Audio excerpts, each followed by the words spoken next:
This audio was extracted from a corrupted hard drive found in the university's abandoned psychology wing. The metadata shows 3 separate recordings, all made between 11 p.m. and 4 a.m. on the same night. Each student was alone. Each student was participating in what they thought was a legitimate sleep study. The equipment logged their brain activity dropping to flatline levels while they were still moving, still talking, still recording. The university sealed the building 6 hours after sunrise. No one will say why. The timestamp reads 11:47 p.m. when Zara Okafor pressed record on her phone. She was 23 years old, a neuroscience graduate student with 4 gigapascals and a research position most people would kill for. She lived in a studio apartment 12 blocks from campus and video called her parents in Lagos every Sunday morning. Zara was methodical, rational, someone who trusted data over intuition. She had volunteered for Dr. Brennan's sleep study because the stipend was generous and because she was genuinely curious about lucid dreaming research. The psychology building at night had a particular quality Zara had grown to appreciate over the past 3 weeks. The fluorescent lights in the hallways hummed at a frequency just below conscious hearing. The heating system clicked and groaned through old pipes. Her footsteps echoed against linoleum floors that smelled faintly of industrial, cleaner and something older, mustier, like ancient paper slowly decomposing. She had been coming here 3 nights a week for the past month, always to the same observation room on the 4th floor. Room 447 was small, maybe 10 by 12 feet, with cream-colored walls, a narrow bed with crisp white sheets, and a one-way mirror taking up most of the eastern wall. They'd explained that researchers would monitor her from the adjacent room, tracking her REM cycles, noting when she achieved lucid states. Zara settled onto the bed, attaching the electrode sensors to her temples as she'd been trained. The adhesive was cold against her skin. She positioned her phone on the nightstand, angling it so the camera captured her face. Dr. Brennan had encouraged participants to keep personal journals, to document their subjective experiences alongside the objective data. "Okay," she whispered to the recording. Night 21 of the study. "It's Wednesday, November 15th, almost midnight. I'm feeling alert, maybe had too much coffee earlier. Let's see if I can push into a lucid state tonight." She dimmed the lamp to its lowest setting. The protocol required some ambient light for the cameras and lay back against the thin pillow. Through the one-way mirror, she could see nothing but her own reflection. Beyond that glass, the observation room should contain Dr. Brennan or one of his graduate assistants monitoring the equipment, watching the data streams from her brain. The building settled into its nighttime rhythms around her. Distant footsteps, a door closing somewhere below, the eternal hum of electronics and climate control. Zara closed her eyes and began the relaxation sequence. Progressive muscle release, controlled breathing, counting backward from 100. She'd become quite good at this over the weeks, skilled at maintaining that delicate balance between consciousness and sleep, aware she was dreaming while the dream unfolded. She was drifting, her thoughts becoming loose and dissociative when she heard the knocking. 3 distinct raps against the one-way mirror. Her eyes snapped open. The sound had been clear, deliberate, knuckles against glass, but it had come from the wrong side, from her side of the mirror. "Dr. Brennan?" she called out, sitting up. Her voice sounded strange in the small room, too loud and simultaneously muffled. No response, just that electrical hum. Zara stared at the mirror. In the dim light, she could see herself. Dark skin, hair pulled back in a silk scarf, the electrode wires trailing from her temples like strange antennae. Behind her reflection, the empty room, the closed door, nothing else. She must have imagined it. A hypnagogic hallucination, sounds manifesting at the threshold of sleep. Perfectly normal, actually fascinating from a neuroscience perspective. She lay back down, but her heart was beating faster now. The relaxation state had shattered. Then she heard it again. 3 knocks. Same rhythm, same location on the mirror. This time, Zara got up and walked to the glass. She pressed her palm against it, felt the cool, smooth surface, solid and real. She leaned close, trying to see through to the observation room beyond, but the one-way coating was too effective. Just her own face staring back, eyes wide. "Is someone there?" she asked. "Is something wrong with the equipment?" The lights in her room flickered, once, twice, then steady again. Zara's stomach tightened. That wasn't normal. In 3 weeks, the lights had never flickered. The building's electrical system had been updated recently. Dr. Brennan had mentioned it proudly. She turned back to her phone on the nightstand, still recording. The timestamp showed 12:03 a.m., 16 minutes since she'd started. She could leave, call it a night, claim she felt unwell. But that seemed ridiculous. She was a scientist.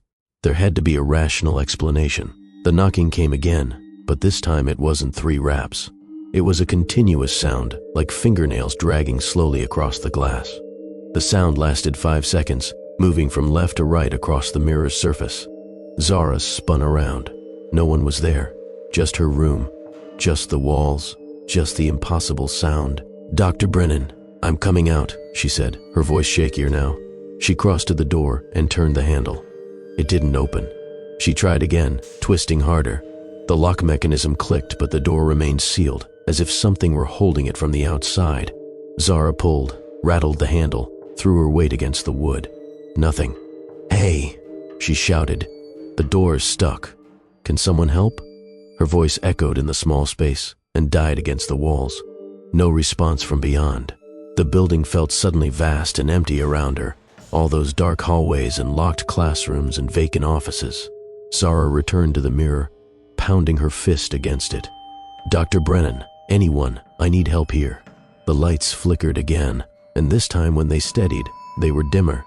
Not off, but reduced to perhaps half their previous brightness. Long shadows stretched across the room now, pooling in the corners. That's when she noticed a change in her reflection. It was subtle at first, something about the angle of her head, the position of her shoulders. Zara stood perfectly still, watching herself in the mirror, and her reflection moved. Just slightly, a tiny tilt of the head, a minor shift in posture. Her mouth went dry. She lifted her right hand slowly. Her reflection lifted its right hand. She lowered it. The reflection lowered its hand. Normal. Of course, normal. She was being paranoid, her pattern recognition systems working overtime because she was frightened. But then her reflection smiled. Zara's lips remained pressed in a tight line of fear, but the woman in the mirror, wearing her face, her clothes, her electrode wires, smiled. A slow, wide smile that revealed too many teeth. "No," Zara whispered. "No, that's not. I'm hallucinating. I'm asleep. This is a lucid dream and I haven't realized it yet." She pinched her arm hard enough to leave marks. The pain was sharp and immediate and utterly real. She looked down at her hands, solid, detailed, perfectly rendered. Every line in her palm, every ridge in her fingerprints. Dreams didn't have this kind of fidelity. When she looked back up, her reflection was standing closer to the glass. Zara hadn't moved. She was still 5 feet from the mirror, but her reflection was now only inches from the surface, pressed close, that horrible smile stretching wider. "Who are you?" Zara asked, and hated how her voice cracked. The reflection's mouth moved, forming words, but no sound came through the glass. Zara watched those familiar lips shape syllables she couldn't hear. Then the reflection raised one hand and pressed it flat against the mirror from the other side. The palm was positioned exactly where Zara's would be if she reached out to touch the glass. Against every instinct, Zara lifted her hand. She had to know, had to understand what was happening. Her palm moved toward the mirror, drawn by a horrible fascination, until it was an inch from the surface. She could feel cold radiating from the glass. Her reflection's hand was right there, separated by a 1/4 inch of glass. They were mirror images, perfect opposites, but the temperature difference was wrong. Her reflection side should be room temperature, identical to hers. Instead, it felt like an open freezer. Zara's fingers trembled. She was about to touch the glass when she noticed something that made her pull back sharply. There was condensation forming on the mirror, but only on one side. Her side, as if something on the other side was breathing against the glass, their warm breath creating fog on the cold surface. But that was impossible. She was the warm one. Her side was the warm side. The observation room beyond was climate-controlled, identical temperature. There was no reason for condensation, and if there were, it should form on the other side. Unless the temperature difference was reversed, unless something behind the mirror was much, much colder than it should be. The fogged area expanded, and within it, her reflection drew something with one finger. A single word, written backward so Zara could read it. "Awake." Zara stumbled backward, colliding with the bed. Her breath came in short gasps. The electrode wires pulled at her temples. She reached up with shaking hands and tore them off, adhesive ripping away small hairs. She didn't care. She needed them off, needed to stop being connected to whatever equipment was monitoring her, because something was very wrong with this study, with this room, with what was happening behind that mirror. Her phone. She needed her phone. She lunged for the nightstand and grabbed it, turning the camera toward the mirror. Through the screen, she could see the reflection clearly now. It wasn't just smiling anymore. It was laughing. Silent, joyful laughter, shoulders shaking with mirth, head thrown back. And there was something else. Something moving in the darkness behind the reflection, in the observation room that should contain only monitoring equipment and researchers. Shapes, multiple shapes, gathered in the darkness beyond, watching. Zara's hands shook so violently she nearly dropped the phone. She switched on the flashlight function, aiming the bright LED beam at the mirror. The sudden light should have eliminated the reflections, should have maybe let her see through to the other side. Instead, every shape in the observation room turned to face her. She couldn't see features, just silhouettes, human-sized but wrong proportions. Too tall, arms hanging too low, heads tilted at angles that suggested broken necks. And at the front, still pressed against the glass, her reflection slowly raised one hand and knocked. 3 times. The same rhythm that had started this nightmare. The sound came from the wrong side, from her side of the mirror, which meant those things in the observation room were real. And her reflection, the thing wearing her face, was here, in the room with her. Zara spun around, sweeping the flashlight beam across every corner, every shadow. The small room was empty. Just the bed, the nightstand, the walls, the locked door. She was alone. But the knocking continued. 3 raps, then pause. 3 raps, then pause. Methodical, patient, coming from everywhere and nowhere. She ran to the door again, pounding on it with both fists. "Let me out. Please, someone help me."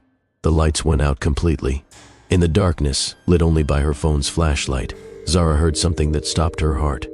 Breathing, close to her ear. Slow, deep breaths that definitely weren't her own panicked gasps. She swung the light around and there was nothing, no one, just empty air where the sound had been. But the breathing didn't stop. It moved, circling her, always just behind where she pointed the light. Her reflection was in the room.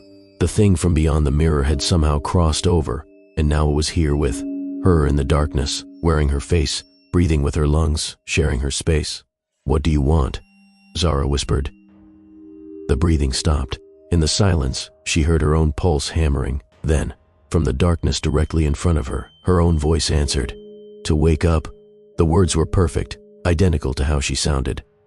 But there was something hollow in them, something ancient and desperately hungry. "You're dreaming me," her voice continued from the darkness. "And I've been trying so hard to dream myself into you." Dr. Brennan's study isn't about lucid dreaming, Zara. It's about replacement. Finding the threshold where consciousness can slip from one vessel to another. You've been so good at reaching that liminal state, so good at opening the door. "That's not possible," Zara said, but even as she spoke, she remembered things. How tired she'd been after each session, how she'd lost track of time occasionally, found herself places with no memory of walking there, how her roommate had mentioned she'd been acting strange lately, distant, like she wasn't fully present. "You've been letting me in," her voice said from the darkness. "A little more each night, sharing your consciousness, teaching me how to be you, and tonight I'm finally strong enough. Tonight we can finish the trade."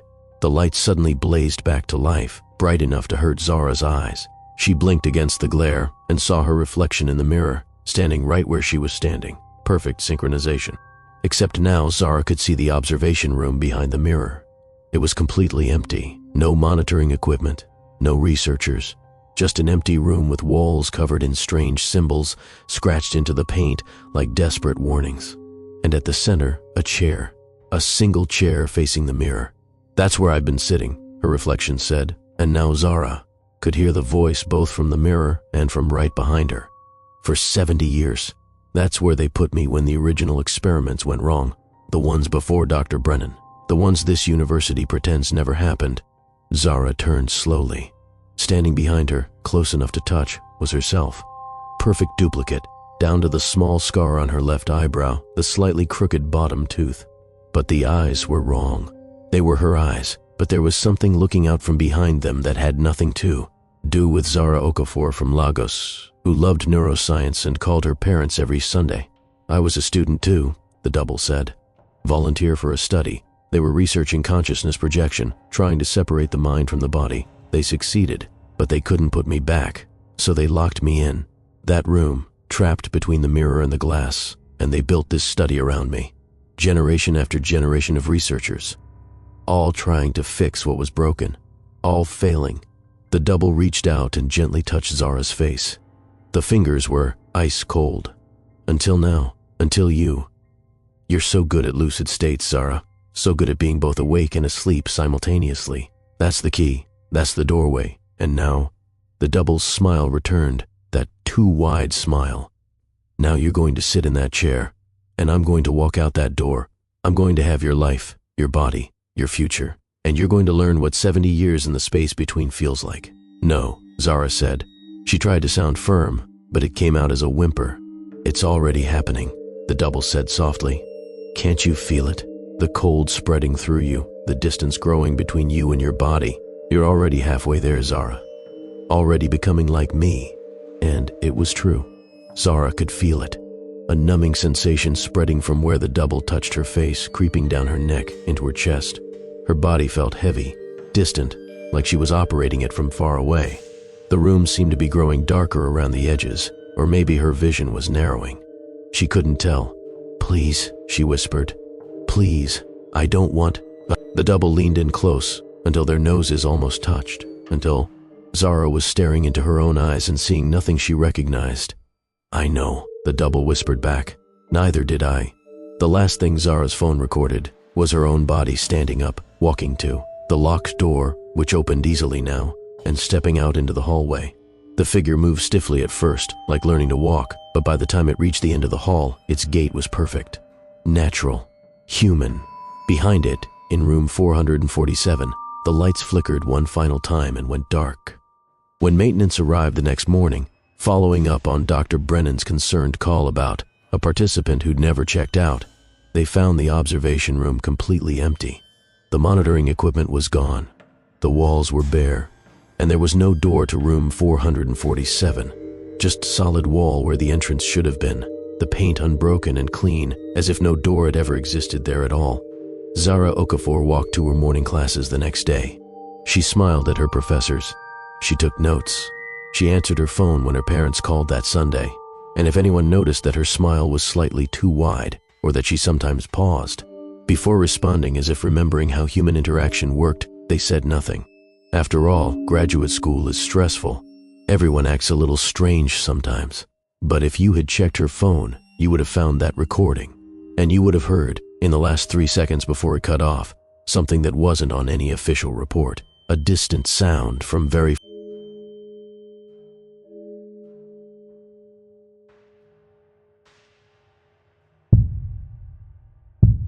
The audio file is labeled research_log_session_08_Kai_Anderson.wav and was recovered from the psychology department's secure server before it was wiped. The timestamp shows 1:47 a.m. Kai Anderson was 26 years old, a doctoral candidate in experimental psychology specializing in altered states of consciousness. He designed this particular study himself under Dr. Brennan's supervision, never imagining he would end up as both researcher and subject.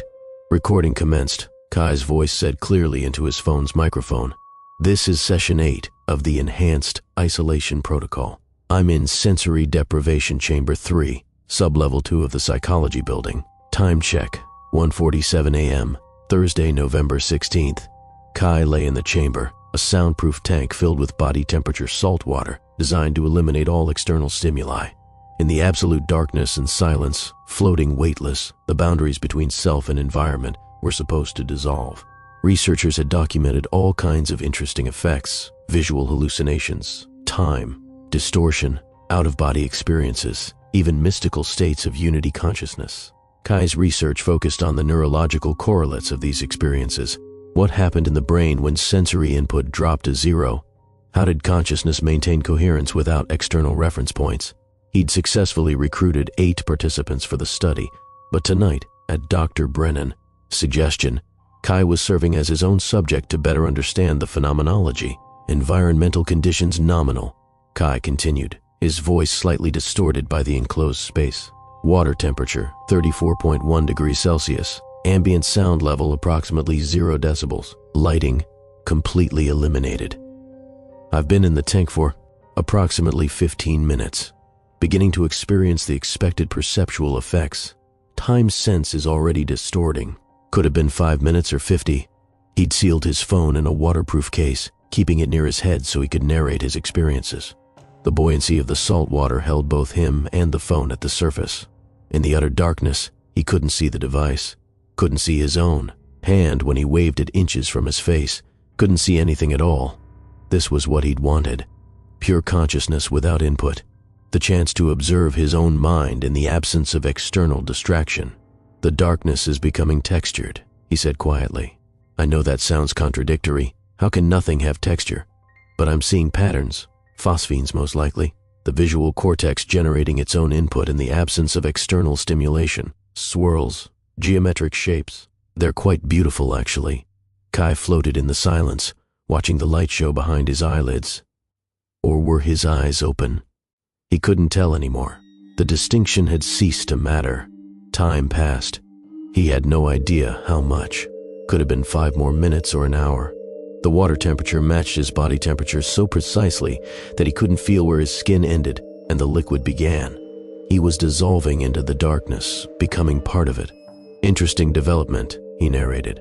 His voice sounded strange now, hollow and distant, like someone else speaking from far away. I'm experiencing what feels like separation from my body. Classic dissociative state. Consciousness feels unmoored. I'm aware of thinking, but not sure where the thinking is happening. Not sure where I am anymore. He tried to move his hand to see if he was still connected to his physical form. His fingers twitched. He thought they twitched, but he couldn't be certain. The feedback loop between intention and sensation had become too degraded. This is exactly what the literature predicted, he said. William James wrote about this. The sense of self requires constant sensory feedback to maintain. Without it, the boundaries become permeable. We're not as solid as we think we are. We're more like processes, patterns of activity that exist only in relation to... He stopped talking. Something had changed. In the absolute darkness, he could suddenly sense space. Vast space. The tank should be small, 6 feet by 4 feet, barely enough room to float without touching the sides. But now it felt enormous, cavernous, extending infinitely in all directions. That's impossible, he whispered. His voice echoed back to him from far away, which was wrong because the tank was soundproof and enclosed. There should be no echo. Kai tried to reach out, to touch the walls of the tank, to ground himself in physical reality.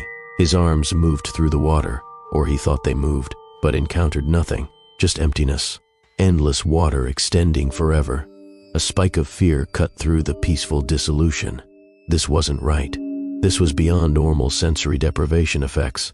He needed to get out, needed to find the call button that would signal the monitoring team to open the tank. But which direction was out? He couldn't feel the walls, couldn't tell which way was up. The water supported him uniformly from all sides. He might be right side up or upside down or spinning slowly in the dark. There was no way to know. Okay, Kai, think, he said aloud, trying to steady himself with the sound of his own voice. This is a panic response, completely normal. The amygdala is activating because the situation is genuinely disorienting. Just need to stay calm, find the wall, find the button. He picked a direction, or what he assumed was a direction, and tried to swim. His arms and legs moved through the water, propelling him forward. He should have hit a wall within seconds. The tank wasn't that big, but he kept swimming through the darkness, and nothing changed. Just water, endless water, and the growing certainty that something had gone terribly wrong. Hello, he called out. Dr. Brennan, is anyone monitoring? I'd like to exit the session now. His voice disappeared into the darkness without echo this time, absorbed by the void. That's when he heard it. Another voice, distant but clear, speaking his name. Kai. He froze. The voice was familiar, hauntingly familiar. It sounded exactly like him. Who's there? He demanded. This isn't funny. If someone breached the chamber, I need to know immediately. Kai, the voice said again, and this time it was closer, much closer. right behind him in the darkness. He spun around in the water, heart hammering. "Identify yourself. Who are you?" "I'm you," the voice said simply. "Or rather, I'm the you that exists in here, in the space between thoughts, in the gaps where consciousness rests. You've spent your whole career studying us, Kai. Did you never wonder if we were studying you back?" "This is a hallucination," Kai said firmly.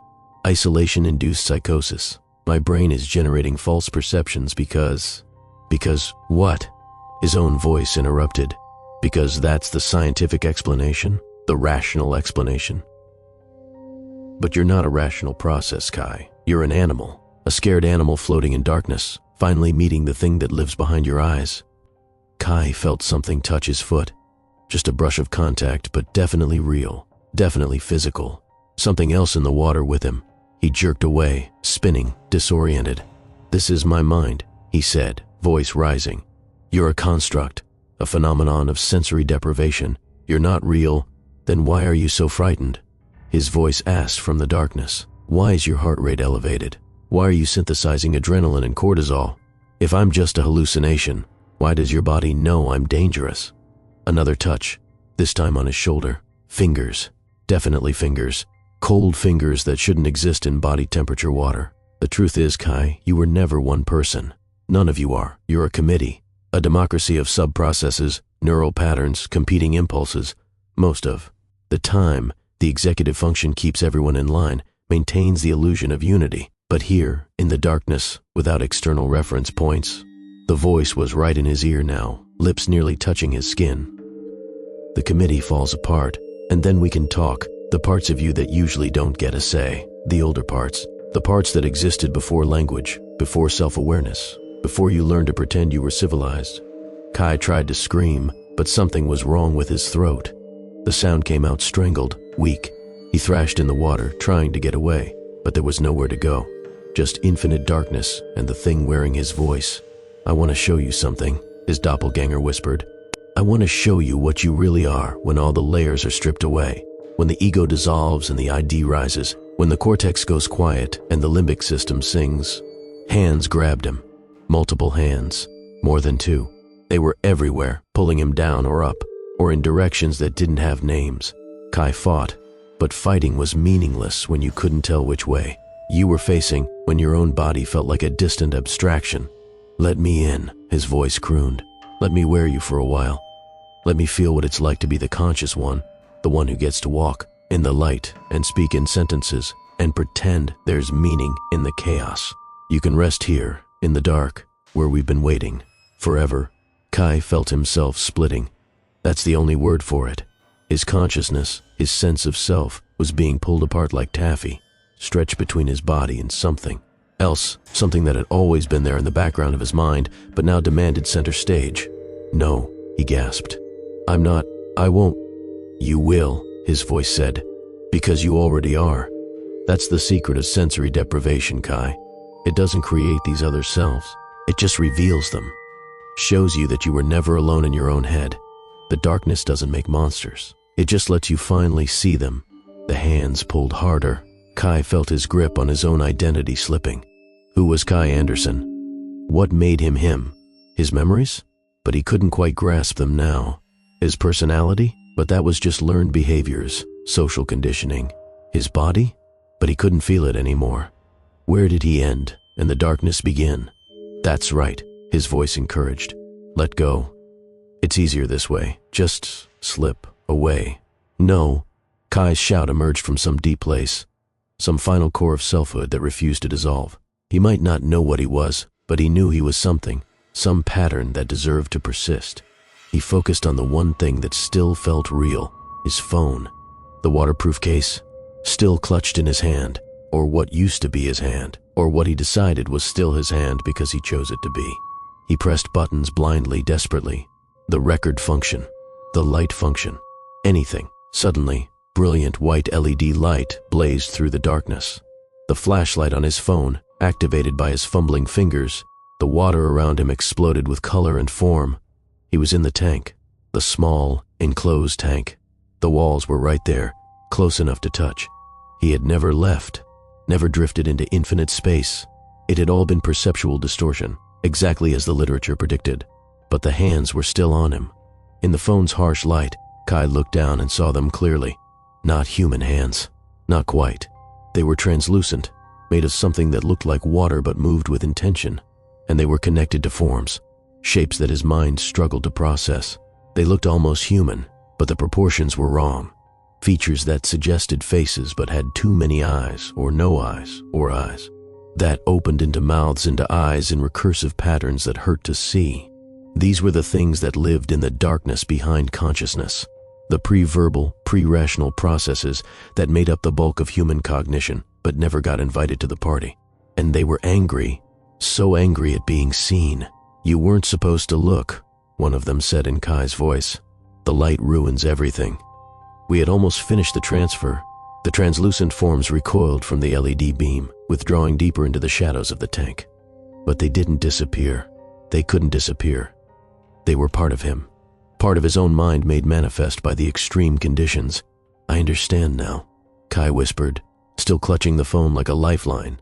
"This is what happens. This is what consciousness is. We're not one thing. We're a coalition. And in the darkness, the coalition can break apart.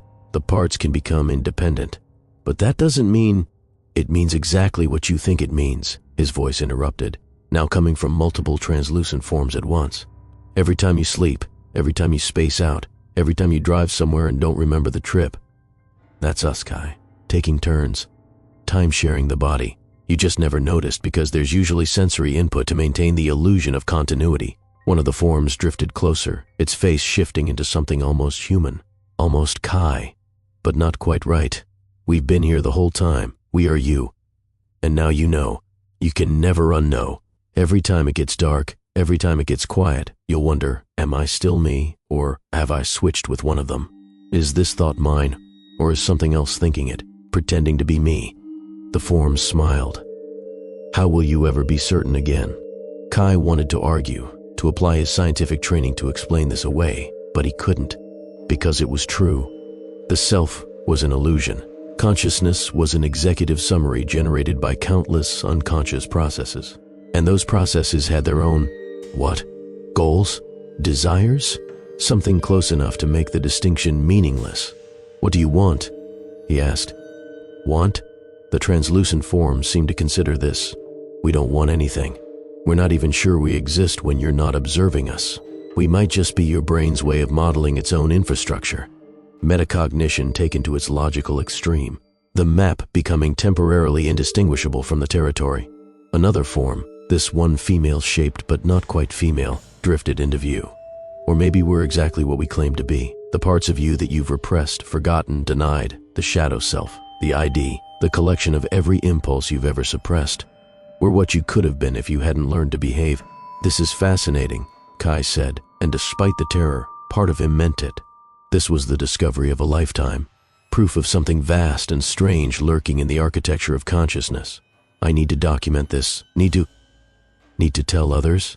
The forms laughed, a chorus of Kai's own laugh multiplied and distorted. "Who would believe you? You're a scientist, Kai. The moment you try to report this, you know what will happen. They'll say you experienced psychosis, isolation-induced hallucination. They'll recommend you leave the program, seek psychiatric help. Your career will be over." The truth of this hit him like a punch. They were right. He couldn't tell anyone. The very nature of subjective experience meant this could never be verified, never be independently confirmed. His entire doctoral thesis, his life's work, had just become impossible to share.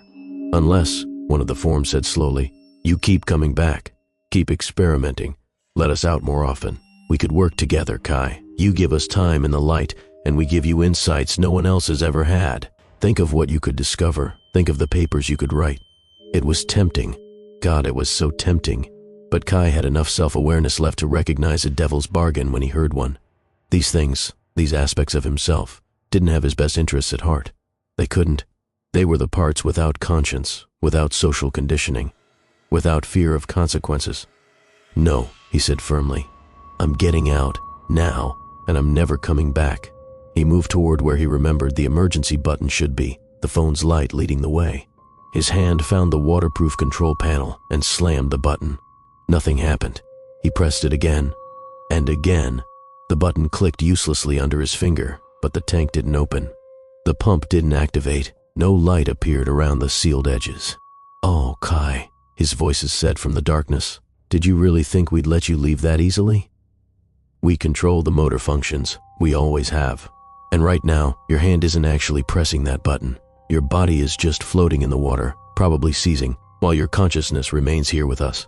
The darkness beyond the phone's light rippled with movement. The translucent forms were multiplying, or maybe just becoming more visible, crowding the small space of the tank. "You're experiencing a grand mal seizure right now," the voices explained calmly. "Your real body, the one floating out there in consensus reality. The monitoring equipment is probably going haywire, but no one's checking. Dr. Brennan went home hours ago. The building is empty. By the time anyone finds you in the morning." The forms moved closer, their not quite faces pressing against the phone's light. "We'll be fully integrated, all of us. No more separation between conscious and unconscious. No more executive function keeping the unacceptable thoughts locked away. We'll be whole, Kai. Finally whole." But Kai's scientific training kicked in, even through the terror. If this was a seizure, then his perception of time was distorted. What felt like hours might be seconds. And seizures ended. The brain's electrical storm would pass, and he'd regain consciousness, unless he drowned first. That thought clarified everything. He was in water. His body was seizing. He needed to get his head above the surface, needed to breathe, needed to survive the next few minutes until the seizure passed. Kai stopped fighting the forms, stopped trying to understand them. He focused on one simple thing: find the surface. The salt water provided buoyancy, which meant up was whichever direction his body naturally floated. He forced himself to relax, let his limbs go slack. Felt the gentle pull of gravity working through density differences. His face broke the surface, just as his lungs screamed for air. He gasped, sucked in oxygen mixed with salt water, choked, gasped again. The phone slipped from his spasming fingers and sank into the darkness below. Without the light, the forms returned in full force. But Kai didn't care anymore. He kept his face above water, kept breathing, kept counting seconds as the seizure slowly released its grip on his nervous system. The translucent shapes pressed close, their touch now feeling less solid, less real. Just neurological artifacts, hallucinations born from a brain misfiring. They whispered promises and threats, but the words lost coherence as Kai's temporal lobe activity normalized. Finally, after what might have been 5 minutes or 50, his motor control returned. His hand found the emergency button again, the real one this time, and pressed hard. The tank lid opened with a pneumatic hiss. Fresh air and fluorescent light flooded in. Kai pulled himself out, collapsing onto the cold tile floor, naked and shivering despite the climate-controlled room. He lay there for several minutes, just breathing, just existing in the solid world of sensory input and physical sensation. The hallucinations faded. The forms dissolved back into the unconscious processes they'd always been. But the knowledge remained, the certainty that his unified sense of self was a convenient fiction, that beneath conscious awareness, a parliament of sub-processes ran the show, and most of the time he had no idea what they were doing or why. Kai eventually stood, dried himself, and dressed in the clothes he'd left in the anteroom. His hands shook as he pulled on his shirt. He needed to write up the experience while it was fresh. This was unprecedented data, even if he could never publish it. But when he reached for his tablet to make notes, something stopped him. A thought that didn't feel entirely like his own. Or you could go back, just one more session, see if you can communicate with them more clearly. Imagine what you could learn. Kai's hand hovered over the tablet. The thought was seductive, perfectly reasonable from a research perspective. One data point wasn't enough. He needed replication, needed to verify. "No," he said aloud, to himself or to whatever was generating that thought. "I'm done." He walked out of the sensory deprivation lab, leaving the door unsealed behind him. Let someone else find it in the morning. Let them wonder why the monitoring equipment was offline, why there was no record of tonight's session. Kai took the stairs up to ground level, emerged into the empty fourth-floor hallway. The university at night had a particular quality, silent but not quite empty, as if the walls themselves were holding their breath. He headed for the exit, desperate to get outside, to feel wind on his face, to confirm that reality was still stable. That's when he heard footsteps behind him. Steady, measured, matching his pace exactly. Kai stopped. The footsteps stopped. He turned around slowly. The hallway was empty. Just fluorescent lights and linoleum and closed classroom doors. "Hello?" he called out. His voice echoed and died. He continued walking, faster now. The footsteps resumed behind him, still perfectly synchronized with his own rhythm. "It's just echo," Kai told himself. "Just acoustic properties of the hallway. Perfectly normal." But he knew better. He'd spent years in this building. The hallways didn't echo like that. He started running. The footsteps behind him ran too, maintaining the exact same distance. Not gaining, not falling behind. Just there, present, pursuing. Kai burst through the exit doors, stumbled down the front steps, emerged into the October night. The cold air shocked his lungs. He bent over, hands on knees, gulping oxygen. The footsteps had stopped. Of course they had. He was outside, away from the building, back in the normal world where the rules made sense. He straightened up and immediately froze. Someone was standing in front of him, 10 feet away, positioned directly under a streetlight. It was him, Kai Anderson, wearing the same clothes, same posture, same expression of dawning horror. "No," Kai whispered. "No, you're not real. You're a post-seizure hallucination. The double smiled. "I'm the you that didn't make it out of the tank. The you that stayed behind, that let them in, that made the deal. And now I'm here, and you're..." The double gestured at Kai, a sweeping motion that took in his whole body. "Well, I'm not sure what you are anymore. Are you the real one, or am I? We both have memories, both have continuity, both feel like the original. But only one of us can be walking around in the daylight. Only one of us gets to have the life." Kai backed away, shaking his head. "This isn't happening. I left. I got out. I'm here. I'm real. Then why are you so cold?" the double asked gently.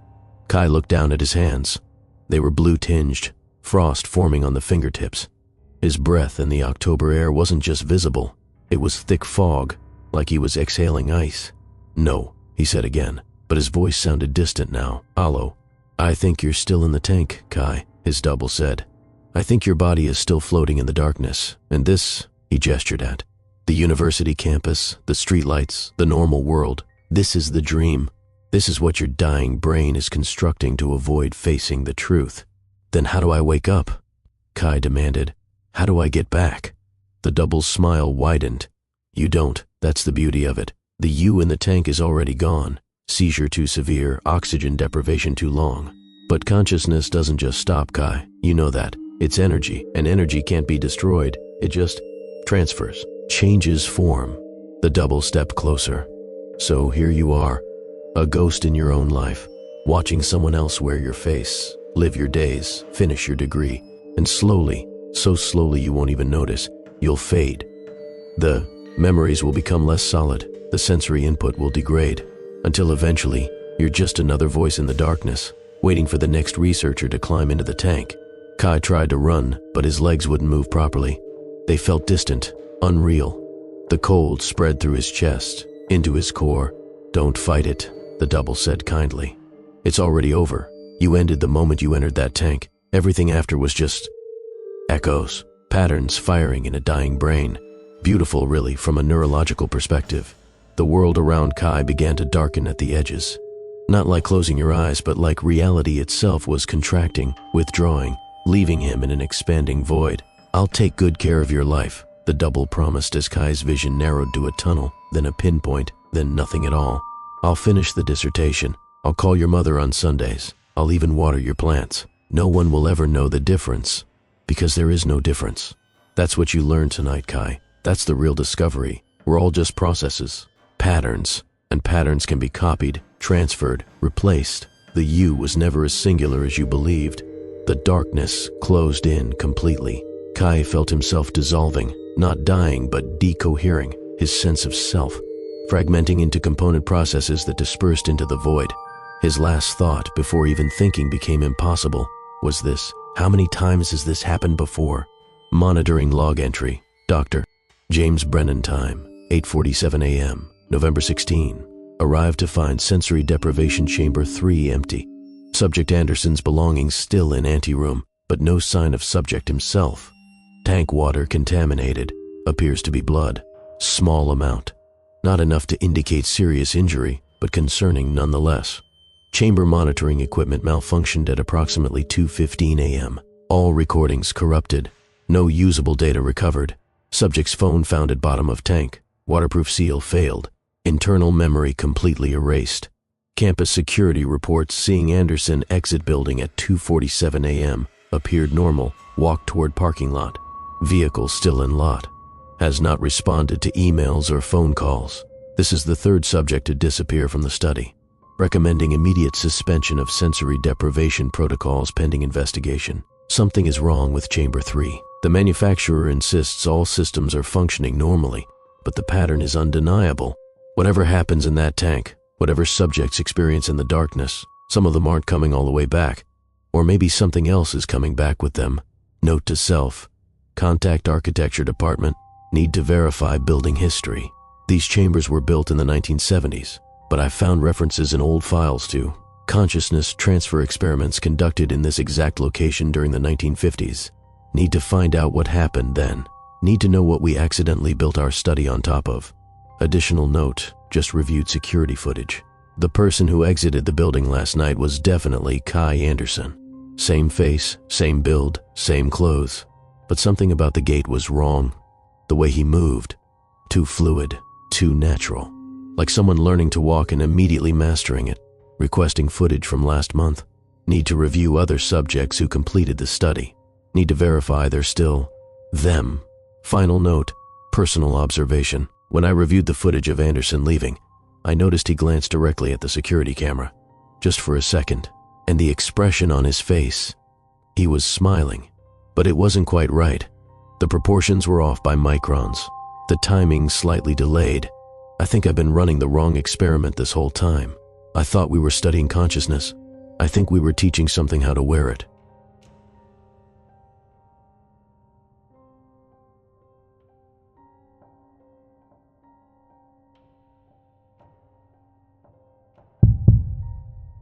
Recovered audio.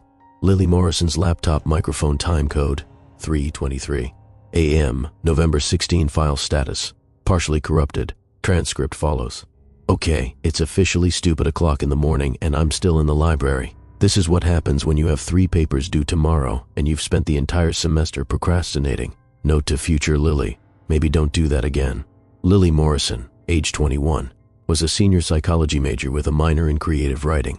She lived off campus with 2 roommates, loved horror movies ironically, and considered herself immune to actual fear because nothing in real life was as scary as student loan debt. She was wrong about that. The university library after midnight was a liminal space. During the day, it buzzed with activity, students chattering at group tables, printers humming, the coffee cart dispensing overpriced lattes. But after the main doors locked at 11 p.m., only students with special 24-hour access remained, scattered through 5 floors of books and study carols like ghosts haunting their own academic futures. Lily had claimed a desk in the far corner of the 4th floor psychology section, surrounded by stacks of books she hadn't read and wouldn't read, but which made her feel academically legitimate. Her laptop was open to a half-finished paper about collective unconscious theory. The screen's blue light was the only illumination besides emergency, exit signs, and the dim fluorescent panels that stayed on all night. The 4th floor is basically abandoned, Lily narrated into her laptop's microphone. She'd started documenting her all-nighter as a procrastination technique, pretending she was making a video essay about undergraduate suffering. I've seen maybe 2 other people in the last hour. Pretty sure one of them was a grad student having an existential crisis in the stacks. The other might have been a hallucination. I've had way too much coffee. She typed a few sentences, deleted them, typed them again. The paper was due at 8 a.m. She had 4 hours. She'd written 20 pages in 4 hours before. This was fine. Everything was fine. Except she couldn't concentrate. Something felt off about the library tonight. The usual nighttime stillness had a different quality. More oppressive. Like the building was holding its breath. Okay, weird thing, Lily said to her laptop. I keep hearing footsteps, like someone walking through the stacks. But when I look, there's nobody there. Probably just the building settling or whatever. Old buildings make weird noises, right? She went back to typing, trying to focus on Carl Jung's theories about archetypal images in the collective unconscious. But the footsteps came again.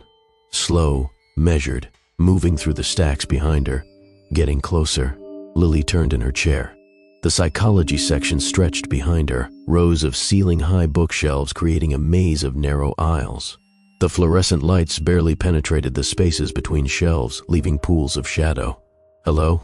she called out. "Is someone there?" No response. Just the eternal hum of the building's HVAC system. She stood up, suddenly uncomfortable with having her back to the open room. She walked toward the stacks, phone in hand, flashlight app activated. The LED beam cut through the dimness, illuminating book spines. Freud, Piaget, Skinner, all the dead psychologists watching silently from their paper graves. "This is stupid," Lily muttered. "I'm creeping myself out for no reason." Classic final week stress response. My amygdala is overreacting to innocuous stimuli, but even as she said it, she noticed something wrong. The books were rearranged. She'd been coming to this section all semester, had memorized the layout. The abnormal psychology texts were supposed to be 3 rows over, but now they were here, right in front of her. And the consciousness studies texts that should be here were somewhere else. "Someone reorganized the shelves," Lily said, aiming her phone's microphone at the books. "That's weird, right? Don't libraries have specific organization systems, Dewey Decimal or whatever?" She reached out to pull one of the misplaced books, some academic tome about dream states. The moment her fingers touched the spine, all the lights on the 4th floor went out. Complete darkness. Not gradual, not flickering. Instant transition from dim fluorescence to absolute black. "Oh, come on," Lily said, trying to keep her voice steady. "Power outage? Seriously? What are the odds?" Her phone's flashlight was still on, creating a small cone of illumination. She swept it around the stacks. Nothing moved. Nothing made sound. The building's HVAC system had stopped too. No more humming, no more air circulation. Just silence. And then from somewhere in the darkness, a voice. Female, young, speaking with perfect clarity. Lily Morrison. Her blood went cold. The voice knew her name. The voice came from everywhere and nowhere, somehow bypassing her ears and resonating directly in her skull. "Who's there?" Lily demanded. Her hand shook, making the flashlight beam dance erratically across the shelves. "You're researching the collective unconscious," the voice continued. It wasn't mocking or threatening, just observant. Carl Jung's theories about shared archetypal structures beneath individual consciousness. "Do you believe in them, Lily?" "This isn't funny," Lily said. She backed toward her desk, trying to maintain visual coverage of the stacks with her flashlight. "I don't know what kind of prank this is, but..." "It's not a prank." The voice was closer now, moving with her. "You're alone on this floor, Lily. You have been for the past 90 minutes. The last other student left at 1:50 a.m. The security cameras can confirm this. So who do you think is talking to you?" Lily's breathing quickened. She reached her desk, grabbed her laptop, shoved it into her bag. She needed to leave. Needed to get to the stairwell, get to ground level where there were people, lights, safety. "You can try," the voice said, as if reading her thoughts. "But the doors are locked now. The electronic locks engage automatically during power outages. Security protocol. To prevent theft. You're sealed in here until power returns." Lily ran to the nearest stairwell door and yanked the handle. It didn't budge. She tried the other exit. Same result. Solid, immovable, locked tight. "No, no, no, no," she whispered, panic rising in her throat. She pulled out her phone, tried to call campus security. No signal. Tried the emergency call function. Nothing. The phone's display showed full bars, but somehow no connection would establish. "The collective unconscious isn't just theory, Lily," the voice continued from the darkness. "It's real. It's the substrate beneath individual minds, the shared foundation, and sometimes when conditions are right, it can manifest. It can take form. It can speak." Lily pressed her back against the stairwell door, sweeping her flashlight back and forth. "What do you want?" "I want you to understand," the voice said.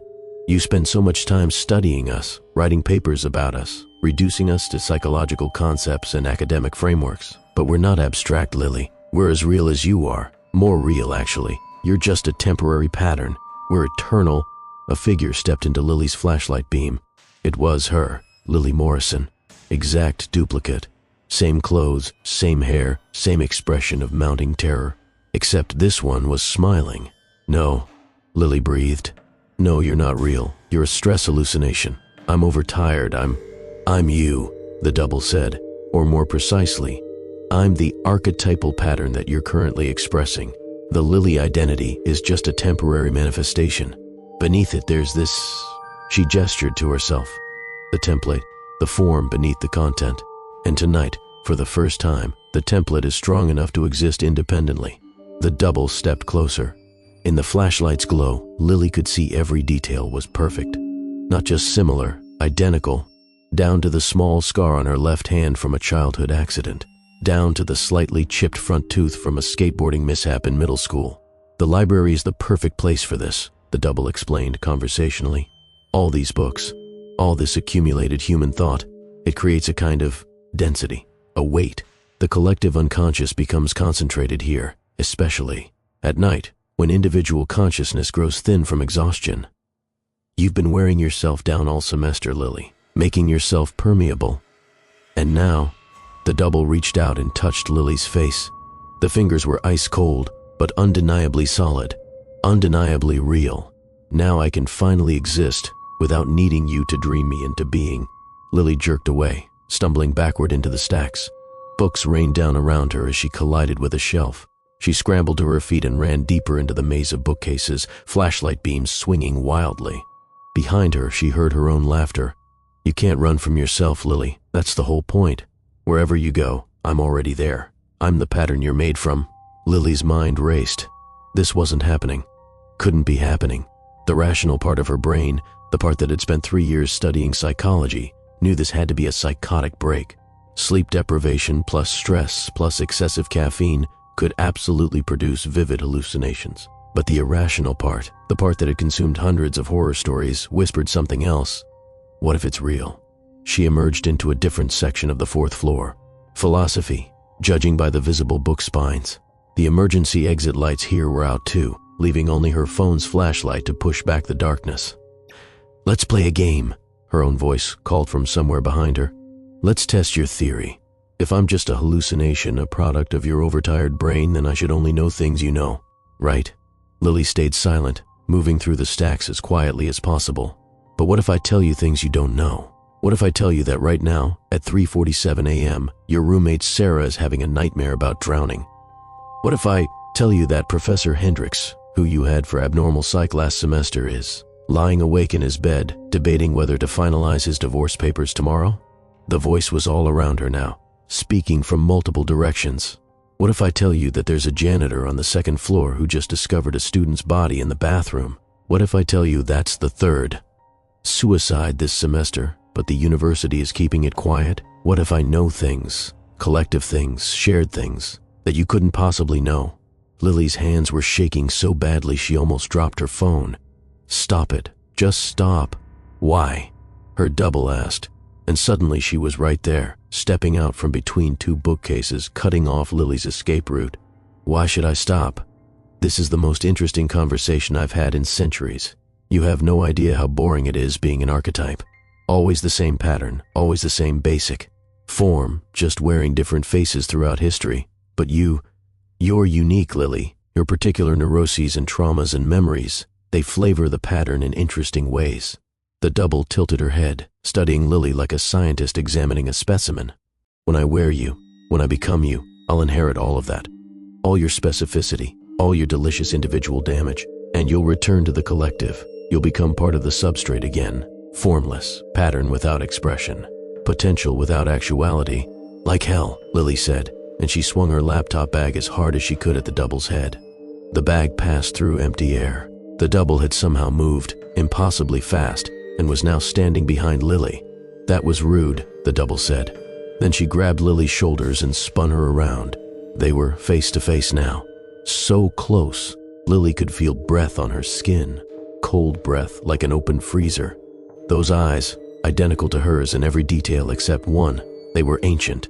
Looking into them was like staring into geological time, layers of accumulated consciousness stacked deep. Here's what's going to happen, the double said softly. You're going to fall asleep. You can't help it. You've been awake for almost 24 hours. The exhaustion is already eating at your willpower. And when you sleep, when your individual consciousness finally lets go, I'll be waiting. I'll slip into the warm space you leave behind. And when you wake up, it won't be you waking. It'll be me. wearing your face, living your life, and no one will ever know the difference. Why me? Lily whispered. Why tonight? The double smiled, sad, almost sympathetic. Because you invited me, Lily. Every time you researched the collective unconscious, every time you wrote about archetypal patterns, every time you argued in class that the self was just a construct, you were calling to me, opening the door, and tonight, exhausted and alone in this concentrated space of human thought, you finally opened it wide enough for me to step through. Lily felt the exhaustion the double described. It was overwhelming, crushing, pulling her down. Her eyelids were so heavy. The adrenaline that had kept her alert through the terror was draining away, leaving only the bone-deep fatigue of a sleepless night. Just let go, the double crooned. It'll be easier this way. You'll dissolve back into the collective and it won't hurt. You'll be part of everything again. No more grades, no more stress, no more fear of failure. Just rest. It was so tempting. Lily's knees buckled and she slid down to sit on the floor, back against a bookshelf. Her phone slipped from her fingers, flashlight beam angling up at the ceiling. The double knelt beside her, stroking her hair like a mother comforting a child. That's right, just close your eyes. Let me in, let me take over. I promise I'll be a good Lily, better than you ever were. I'll finally finish that novel you keep talking about. I'll get straight A's. I'll call your mom more often. I'll be the person you wanted to be but were too scared to become. Lily's eyes drifted closed. The darkness behind her eyelids was thick and welcoming, like sinking into warm water, like dissolving, like becoming pattern without form. No, the thought sparked somewhere deep, some core of selfhood that refused to surrender. Lily forced her eyes open. You know what? She said, voice slurred with exhaustion but defiant. Fuck you. Fuck the collective unconscious. Fuck archetypal patterns. I'm not a manifestation of some universal form. I'm Lily Morrison. I'm specific. I'm individual. And I'm not letting some metaphysical concept steal my life. The double's expression hardened. You don't have a choice. I always have a choice, Lily said. She grabbed a book from the shelf beside her, thick, heavy, bound in old hardcover. Without thinking, purely on instinct, she swung it at the double. This time, it connected. The double recoiled, more shocked than hurt. How did you? Lily didn't wait for the question to finish. She grabbed another book and another, hurling them at the double. You're made of thought, of collective consciousness, of ideas. And you know what kills ideas? She threw an entire shelf's worth of books, an avalanche of psychological texts and philosophical treatises. Different ideas, competing narratives, individual interpretation. The books hit the double, and something impossible happened. Where they struck, the double's form began to pixelate, to break down into component parts, like a video glitch, reality fragmenting. No, the double screamed, and for the first time it didn't sound like Lily. It sounded like many voices layered together. All the Lilies throughout history, all the expressions of that archetypal pattern, speaking in unison. Lily kept throwing books. Jung, Freud, Lacan, Derrida, every theorist who'd written about consciousness and identity and the nature of self. She was weaponizing their ideas against the collective concept itself. I am not, Lily shouted. I am not an expression of a pattern. I am the pattern. The specific, unique, irreplaceable pattern that is Lily Morrison, and you can't have it. The double was breaking apart now, fragmenting into something that looked like static, like white noise, like the visual representation of formlessness. It reached toward Lily, desperate, grasping. Please, it whispered, with 1,000 voices. Please, let us be real. Let us be specific.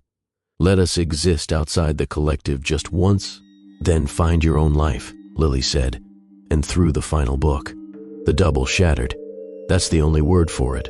Like glass breaking, like a mirror shattering, it exploded into countless fragments that dissolved before they hit the ground. The pieces evaporated into nothing, into abstract potential, back into the formless substrate from which they'd emerged.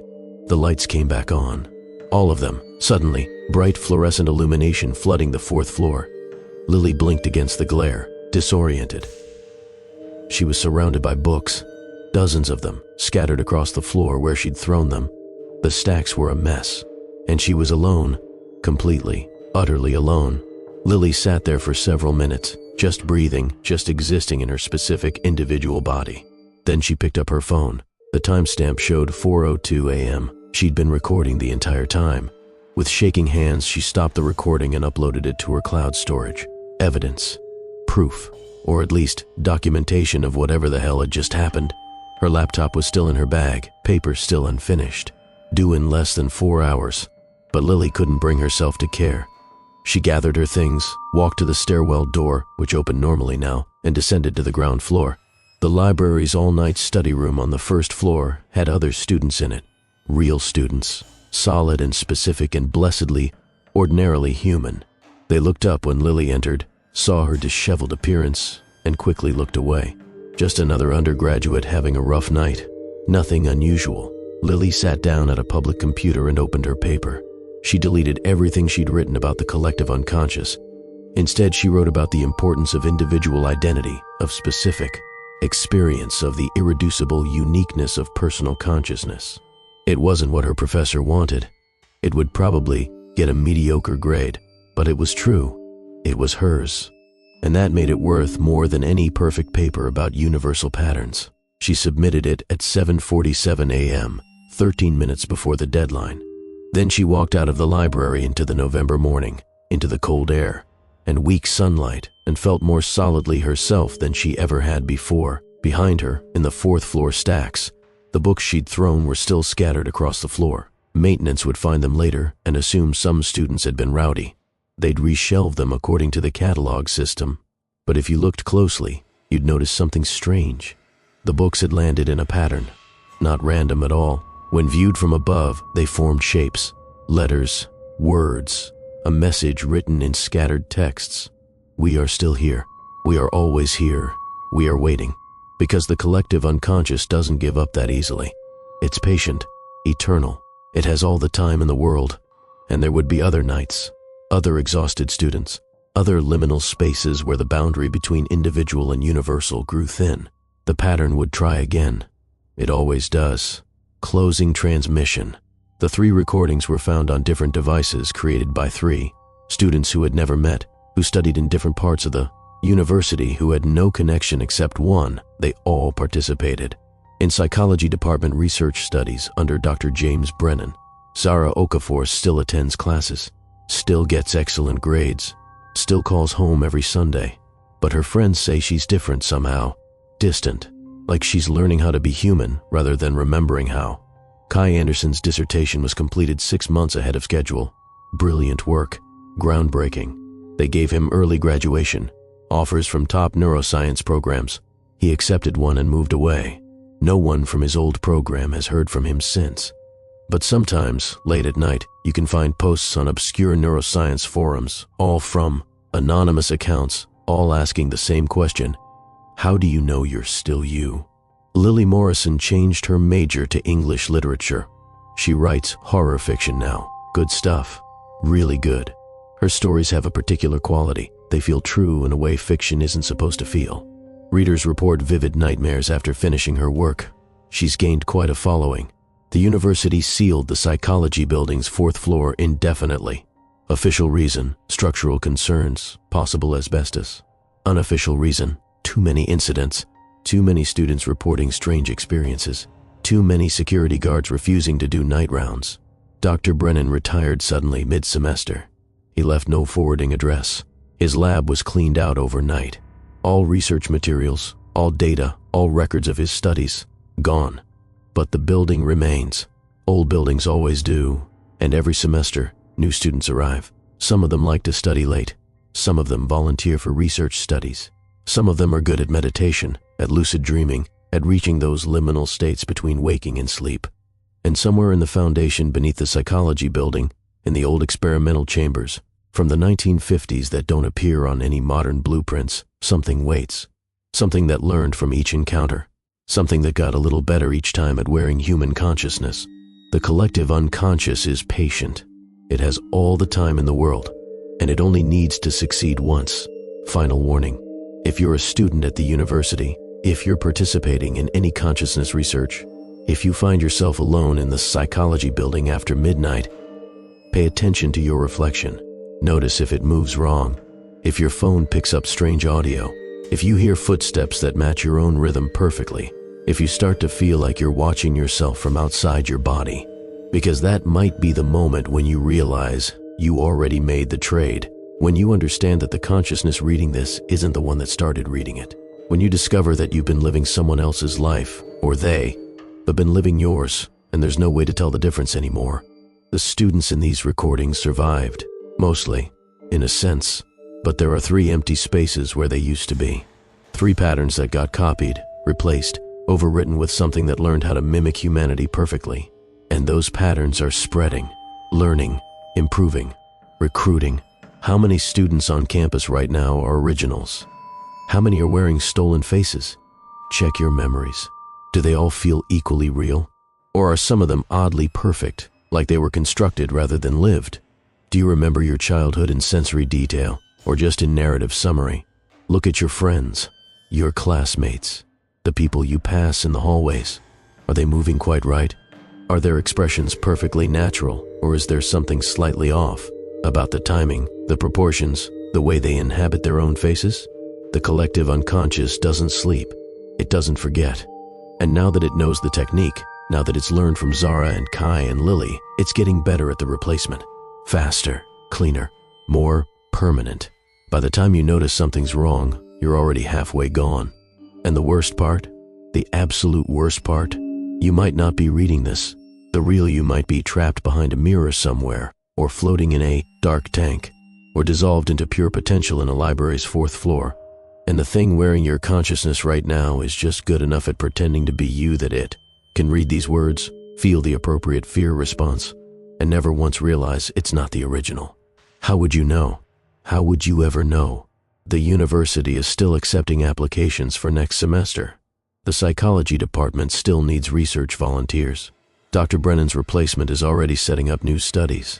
And somewhere in the building's foundation, in spaces that don't exist on blueprints, in the liminal zones between consciousness and unconsciousness, the patterns are waiting. They're always waiting. They have all the time in the world.